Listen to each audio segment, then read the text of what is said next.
tindakan saudara terdakwa mendekati bahkan menyentuh fisik dari pihak saksi korban, ada salah satu tim penasihat hukum ini berdiri di atas meja penasihat hukum.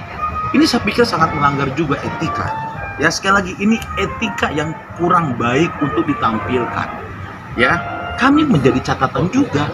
Bahkan pertimbangan majelis hakim nanti dalam memutuskan putusan ancaman pidananya nanti gitu, ini menjadi pertimbangan khusus nih bagi majelis hakim.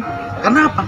Karena dianggap nantinya ya dalam pertimbangan itu menjadi satu kesatuan dalam amar putusan nanti majelis hakim itu perilakunya terdakwa tidak baik, perilaku terdakwanya tidak kooperatif, gitu loh. Ini justru Mas, mohon maaf ya, ini justru merugikan terdakwa, gitu loh. Bahkan maaf.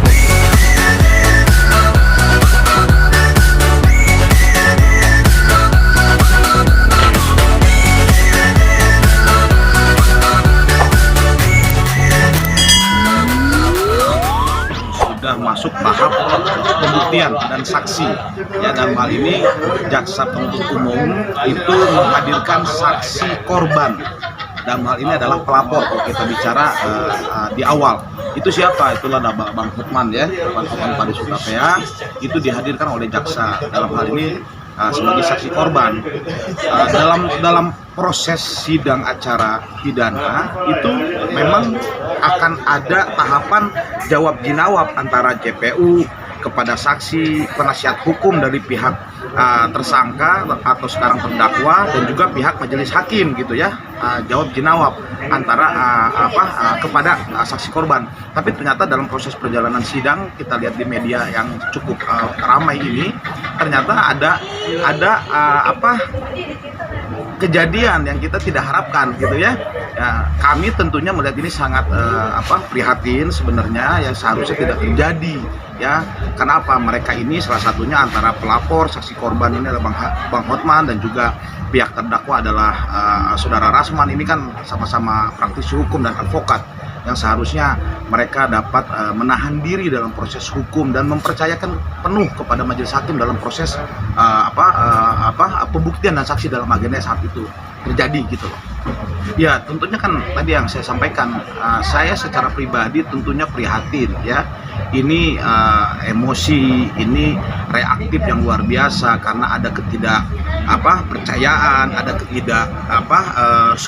persetujuan di antara mungkin tim penasihat hukumnya, karena ada di statement media itu kan pihak penasihat hukum meminta beberapa tahapan yang harapannya itu diterima oleh majelis hakim gitu kan, tapi ternyata mungkin ya majelis hakim tidak merespon dengan baik gitu loh dari pihak penasihat hukum terdakwa dibandingkan dengan pihak jaksa penuntut umum gitu. Nah ini juga jadi otokritik banyak pihak dalam perkara hal ini terjadi. Seharusnya majelis hakim lebak ya kan begitu ya, majelis hakim bisa melihat satu sisi jaksa penuntut umum sebagai pihak negara, warga negara yang merasa dirugikan, pihak penasihat hukum adalah pembela tentunya yang sah secara hukum juga gitu loh. Seharusnya ini majelis hakim cukup bijak melihat ini gitu kan, antara kedua belah pihak gitu untuk menerima semua tanggapan dari tim penasihat hukum dari pihak saudara terdakwa. Yang ini akhirnya mungkin menjadi tidak baik gitu loh, karena merasa tim penasihat hukum ini tidak diakomodir dengan baik gitu loh oleh pihak majelis hakim, yang akhirnya mereka menyatakan ketidakpuasan ya, yang akhirnya terjadi kericuhan ya di persidangan, dan ini sangat menjadi presiden proses penegakan hukum khususnya di di pengadilan negeri setempat seperti itu. Jadi tahapan pihak terdakwa nih, kalau saya melihat kacamata sebagai penasihat hukum ya, tentunya saatnya penasihat hukum atau saatnya terdakwa itu betul-betul bisa mengkanter bukti-bukti itu dalam agenda pembuktian saksi gitu loh. Makanya tim penasihat hukum itu sangat menunggu tahapan pembuktian saksi dari saksi korban. Nah inilah momen yang bisa mereka mengkanter semua bukti-bukti laporan dari pihak saksi korban itu di persidangan ya. Mungkin ini yang ingin mereka luapkan, ingin mereka tim penasihat hukum ingin mengeluarkan semua bukti-bukti itu.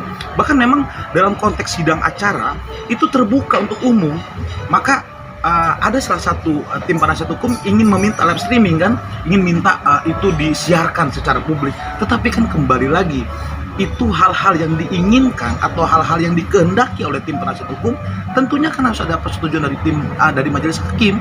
Nah, kalau dilihat dari sidang yang singkat tadi itu kan majelis hakim mungkin kurang menerima, ya, kurang menerima ataupun tidak menanggapi permintaan dari pihak tim penasihat hukum.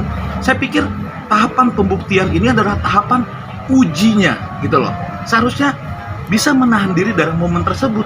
Justru kita bisa membuktikan balik, ya, strategi yang luar biasa cerdas yang bisa mematahkan semua unsur pembuktian dari pihak jaksa penuntut umum. Dalam hal ini mewakili dari saksi korban, Bang Hotman Paris Hutapea. Ini seharusnya momennya, gitu loh. Lalu ya karena terjadi emosi yang luar biasa, ya kita bisa lihat saksikan, gitu loh. Yang akhirnya momen untuk menguji dan mengkantar pembuktian tadi dari tim penasihat hukum dalam hal ini terdakwa itu tidak terjadi, Mas. Dan ini sangat jujur ya, secara pribadi saya sangat menyayangkan, karena memang proses hukum itu harus kita uji bareng-bareng, gitu. Apakah benar fakta-fakta di persidangan seperti itu. Nah, sekali lagi untuk sisi yang lain, gitu ya, yang tadi seperti yang saya sampaikan, memang itu proses hukum yang memang harus kita kritisi bareng-bareng, ya. Yang kedua, dalam konteks saudara terdakwa bisa menghampiri saksi korban ini suatu kelemahan. Ini suatu kelemahan dan kelengahan tentunya dari petugas keamanan di pengadilan. Seharusnya, Mas, ini tidak boleh terjadi, ya.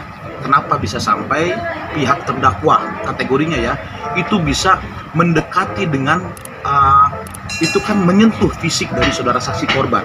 Saya bicara ini kalau bicara konteks perkara hukum umum, ya, itu kan terjadi banyak sekali di Indonesia. Tetapi karena ini ramai, ya, menjadi berita viral, ini kan menjadi concern bagi media juga. Yang akhirnya kita bisa mendapatkan visual, ya, bahwasannya saudara terdakwa itu mendekati bahkan menyentuh saudara saksi korban. Ini nggak boleh, Mas, ya. Ini harus dijaga, harus dilindungi.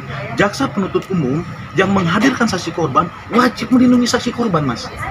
Wajib, ini negara mewakilinya, karena jaksa itu mewakili negara, gitu loh. Nah, ini yang harus menjadi otokritik, saya pikir, untuk semua pihak, baik dari petugas keamanan pengadilan negeri, ya, setempat, kemudian tim jaksa penuntut umum dalam melindungi dan memastikan keamanan dari pihak saksi korban.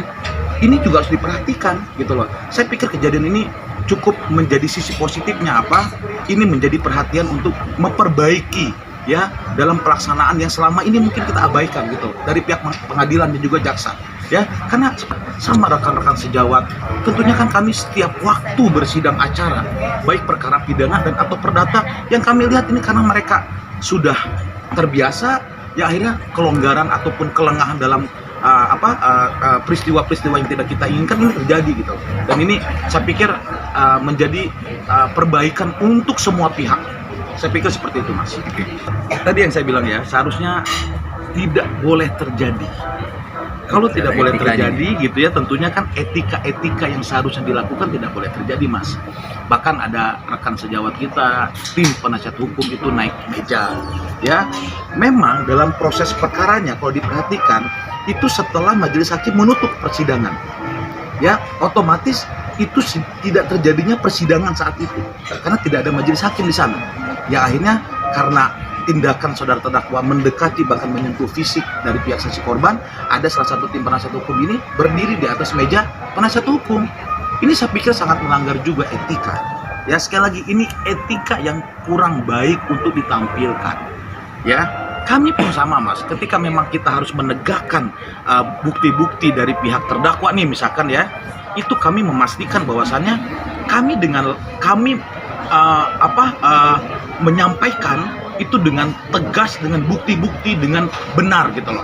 Kita nggak perlu dengan cara-cara, mohon maaf, gitu ya, sekali lagi saya kepada rekan-rekan sejawat yang saya hormati, tentunya di semua di Indonesia ini, tentunya ini agar bisa menahan diri dan menjaga etika, ya, sebagai pekerjaan yang mulia, ya. Tentunya kita memahami emosi karena fakta-fakta yang mungkin kita lalui itu tidak sesuai dengan apa yang gitu ya oleh pihak saksi korban. Tentunya kami memahami itu, tetapi tetap, ya, saya berharap bisa menahan diri ya dari semua pihak untuk bisa memastikan delivery dari semua pembuktian itu bisa disampaikan dengan baik, gitu loh. Yang akhirnya apa? Tujuan yang diharapkan adalah untuk bisa mematahkan pihak saksi korban dan atau tuntutan atau dakwaan jaksa itu bisa dihadirkan dan bisa diterima oleh majelis hakim. Kalau seperti ini, Mas, apa yang akan dirasakan oleh majelis hakim? Bahkan pihak penasihat hukum kan meminta pergantian majelis hakim. Andaikan itu diterima, maka seharusnya ya ini menjadi catatan juga.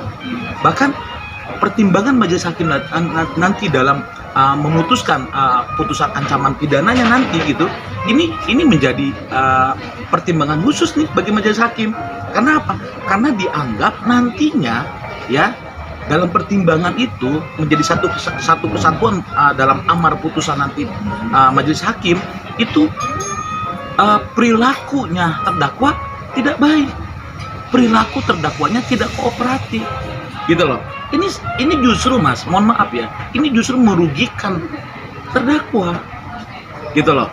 Bahkan mohon maaf kalau tidak salah di media Bang Hotman mengirimkan surat pengaduan kepada Mahkamah Agung terkait peristiwa seperti ini. Ini kan menjadi berdampak terus yang akhirnya juga secara psikologi dari majelis hakim di PN tersebut akan menanggapi dengan serius, gitu loh. Saya pikir dalam waktu beberapa dekat ini pihak Mahkamah Agung, CQ ya, pengadilan negeri setempat itu, ketua pengadilan negerinya dan majelis hakimnya itu akan membahas ini, gitu loh. Karena ini saya pikir sudah melanggar etika ya.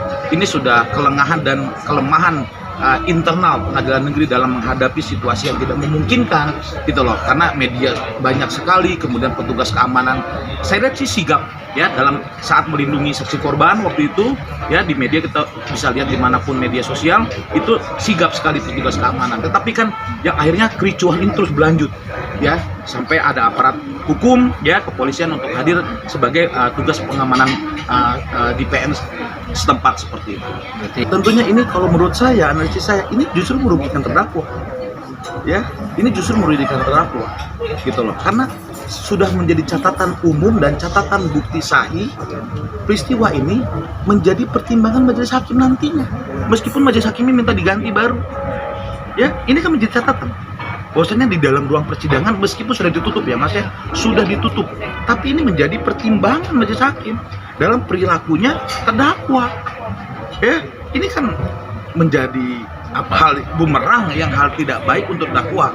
Nah, saatnya sekarang saya pikir terdakwa dan tim penasihat hukum fokus ya. Saya pikir meminta maaf lah ya, terjadi peristiwa di pengadilan negeri, tidak usah keluar ya. Saya pikir mereka harus mengklarifikasi ya, tidak perlu menahan diri untuk meminta maaf ya. Terjadi peristiwa yang cukup meresahkan ini di pengadilan negeri, gitu kan, agar ini marwah kehormatan pengadilan itu betul-betul bisa menjadi tempat masyarakat untuk mencari keadilan yang sebaik-baiknya.